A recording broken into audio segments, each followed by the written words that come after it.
Hi, everybody. So as part of the HTS token video that I promised you all that I would create, I have the absolute pleasure of being with Irfon Watkins from Dovu. So Irfon, thank you so much for agreeing to have a quick chat with me about Dovu, the project and the token. Thanks for having me. Yeah. Happy to chat all things Dovu. Yeah, fantastic. So I think the first thing to say is the reason this came about is because there seems to be Hedera really seems to be attracting a lot of attention and liquidity, and it's all positive. And that seems to be, to me, that's a lot of that seems to be coming through the HTS tokens on Hedera, and Dovu is absolutely no exception to that. There also seems to be two different type of HTS token. There seems to be sort of the more meme coin, and then there also seems to be tokens of a serious business, a serious project, and yours definitely fits in the latter. So for people who just aren't aware, could you briefly touch on what exactly Dovu does? Yeah, sure. We're building a protocol stroke platform, depending on who you talk to, for green credits, really, for green ecological credits. We built it on the Guardian with the full support of HBAR Foundation, and Hedera. We built it on there for all the environmental credentials, but also because of basically the gas fees, the ability for us to sort of have a fixed payment for large volumes of transactions. But that's really what we are. It's a technology platform to enable sort of the onboarding of green credits on a global scale, and for them to be counted and credited correctly on the Hashgraph. Okay, fantastic. And you're live, aren't you? This is a real life project now. We're live. We've got partners all around the world. Some exciting news recently where we launched some credits over in India, with a project supported by the Indian government. Actually, it was the Indian transport minister for transport that launched the project over there. So we have huge opportunity over in India for us, but actually all around the world. So we're live and have been for some time. Yeah, and I've been following your progress, and it has been fantastic. You touched on an interesting point there, because a lot of the businesses I talk to who are considering getting into Web3 have basically said that a lot of the other projects have failure built in, and the reason they say that is because fees are typically priced in the native cryptocurrency. It's very hard for them to predict. Well, number one, to do things at scale, and it's like punishing, because if they bring out a massive use case on a particular chain, and because of that use case, the price of the native crypto doubles, their costs have just doubled.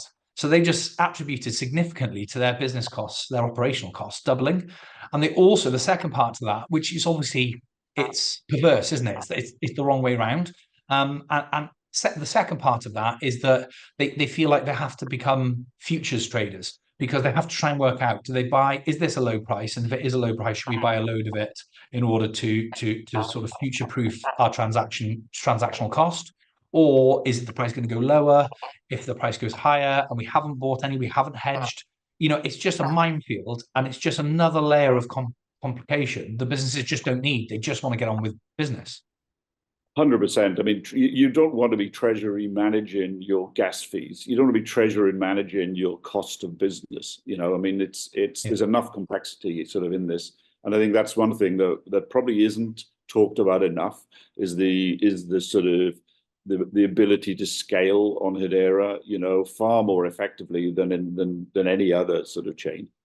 Yeah, absolutely. So, okay, so just touching on your token, then you obviously have the Dovu token, which is DOVU, is the token price. Can you touch on that? Are you happy? Because I'm just looking at a chart here on my other screen, and in December of last year, the token was at 302, and today it's at 202. So it's 10x from December of last year. Do you have any inkling as to why that's happened? Well, there's the $10 million question. I think actually what we're seeing is, I mean, you can look at what's happening with Source and what's happening with Source Swap and the sort of volumes that are coming on there. I think that people are as retail starts to come back into crypto, people are then looking across other chains and other opportunities, and ones where there are low fees, easy entry, their perception of undervalued undervalued projects, ones that haven't had the sort of publicity. And I think it's really I believe it's as a result of a couple of things. You've got Hashpack, which is I think is a great wallet. You've got SourceSwap, which is again a fork of Uniswap, so people are familiar with it. Who are using decentralized exchanges. You've got sort of this hash port, the ability to sort of port tokens over from other chains as well, so that you can play within Hedera. All of those things coming together create an environment, I think, where you're getting more and more people sort of comfortable in doing that. And I think and that's a sort of side effect as well of what's been happening on Solana. People have sort of moved from Ethereum to play on a retail side on Solana, and then they go, oh well, I might as well try another one, because actually it's not that hard. So I think to me it's a sort of combination of those things, but creating the right environment and the right tools to enable retail to come and play, I think, has been a major point, and one that I think the sort of foundation and Hedera need to support massively. Okay, and what relation to the price of Dovu does it have to the company itself? Do you wake up every morning and check the price of your token, or does it make no real significant difference to the business? Obviously, you as an individual will presumably own some Dovu, so you as an individual, it makes a difference. But as a company, is it like a share price, or does it make no difference? Yeah, I mean, it's the constant. I mean, if you look at Dovu, I mean, we did an ICO back in 2017 on Ethereum. Our first token was on Ethereum. We sort of moved it over to a HTS token in sort of November of last year.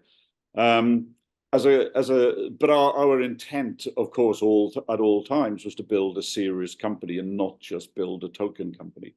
Our first investor was Jaguar Land Rover, the car company, the investors in the business. So, we were always serious about building a serious business. But then you do have two different communities to manage. You've got your business community, such as our projects over in India, where we're sort of creating credits, supported by the Indian government. And then you've got people who are buying a token for their own reasons, for whatever that is. And without a doubt, most of that is speculative. So you've got, and then what you need to do is bridge the two between the utility of the token. So what use does this token have within Dovu? And we're building out that utility within a product that we call Dovu OS, where the Dovu token is required for all elements of use within our protocol. So if you want to mint some carbon, if you want to sell some carbon, if you want to do whatever you like, from a data perspective within our platform, you're going to need a Dovu token.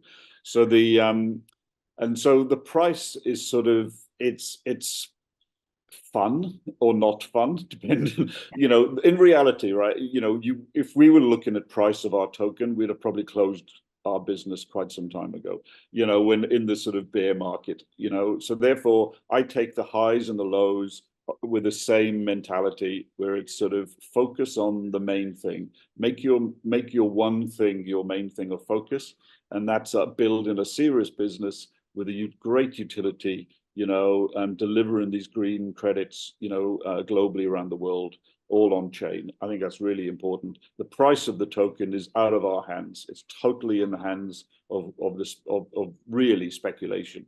And 75% of our tokens are in the hands of the community.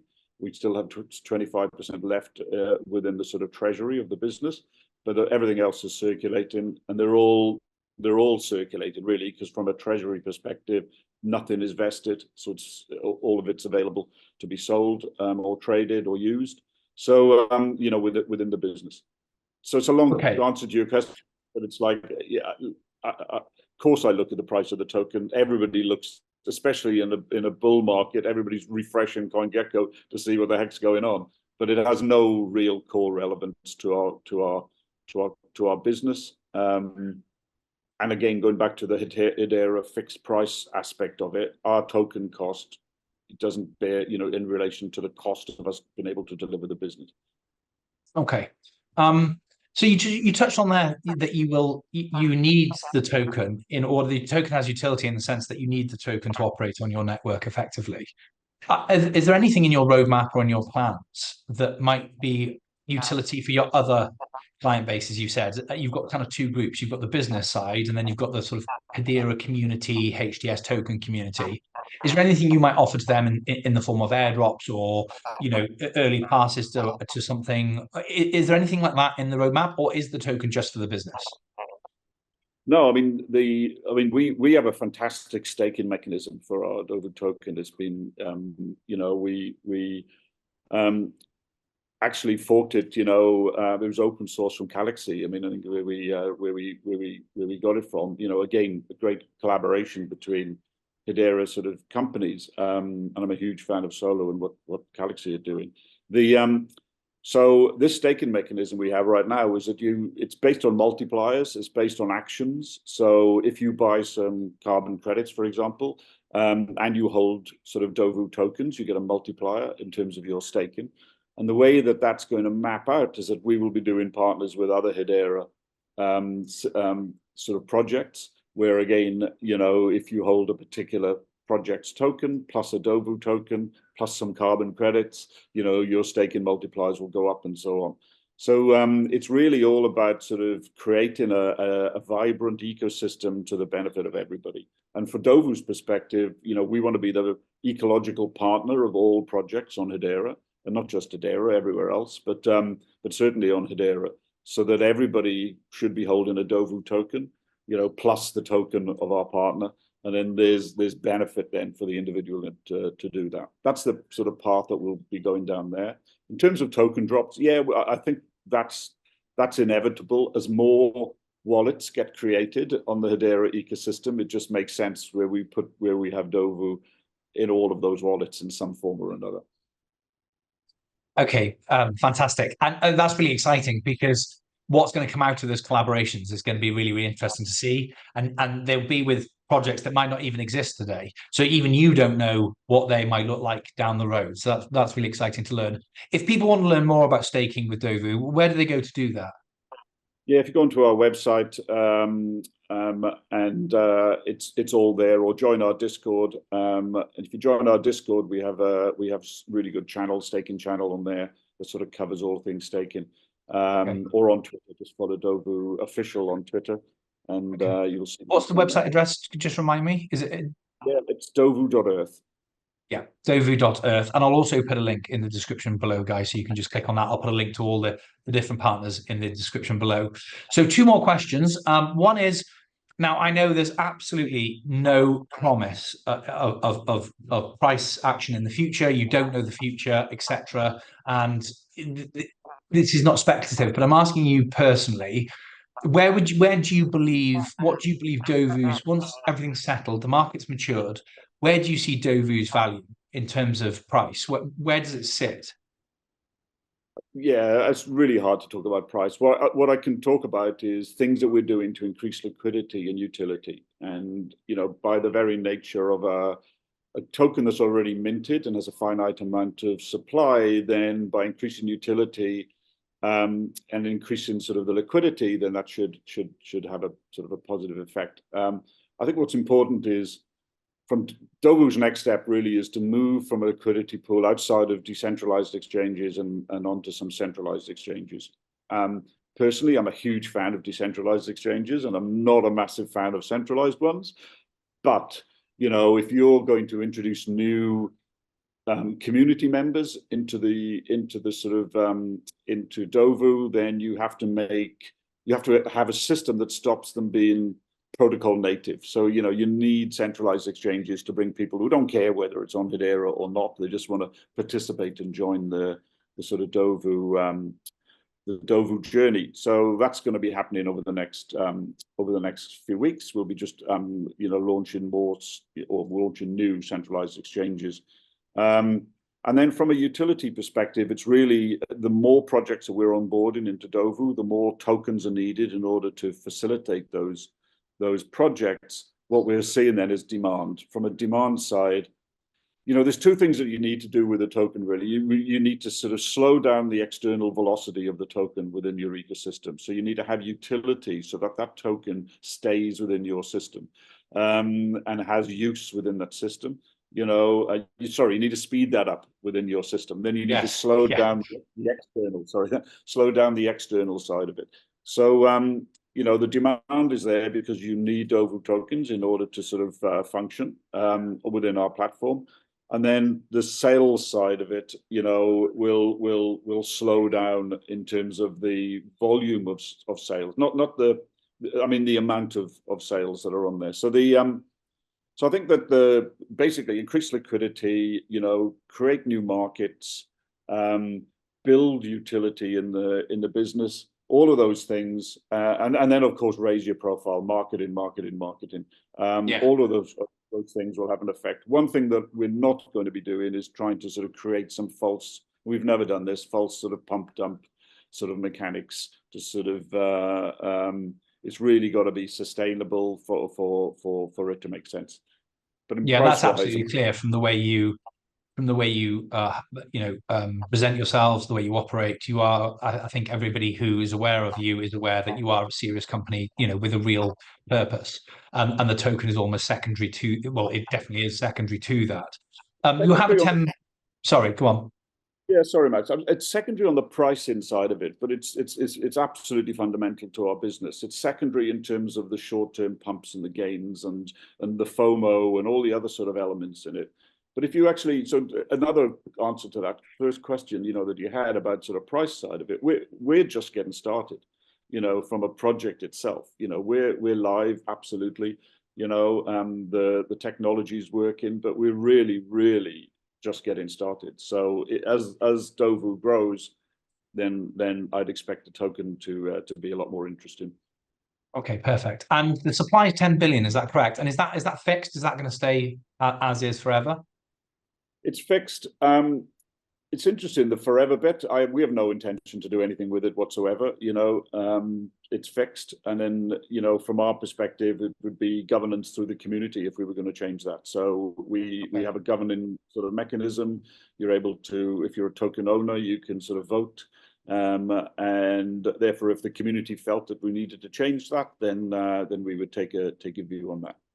Oh, right. Okay, that's a really interesting element that I wasn't aware of. So there's a bit of a DAO situation, is there? Sort of people can vote and Yeah, I'm hesitant to use the word DAO. It's sort of overused, and it's at the moment there are very few DAOs because the amount of control, even us, we have a lot of control right now over the governance, of course, of the voting, and we want to make that less and less and less as it goes forward. As the treasury gets deployed in the building of the business, then there's less sort of there are less larger sort of wallets and wallet holders.